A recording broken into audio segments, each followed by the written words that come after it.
Hello, welcome to the EagleSix Airsoft video. We're going to be testing this Scar L. This has had quite a lot of repairs on it. So a new Gearbox Shell, a new Recoil weight set, a new pin going through here on the stock. It's got RHOP, Prometheus Air Nozzle, Prometheus cylinder head. The original Lilax one that was in there was causing bolt stop function not to work.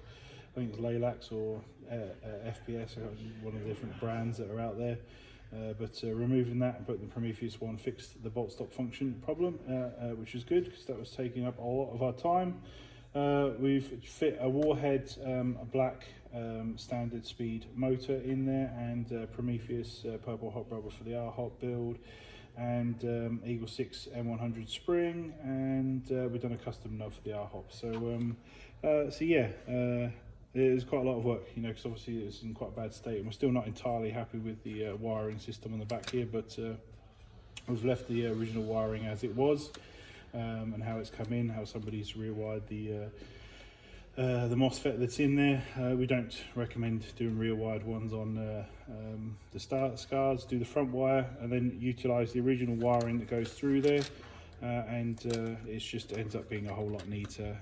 And maybe we'll do a tutorial on it one day, so more information's out there. Might stop people doing these direct wire mods, but otherwise, yep, that's we're just going to demonstrate it working now. I'll try and get this out in the post today.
Go. So hopefully all fixed into a good state for you, yeah, any problems let us know, but otherwise we hope you enjoy.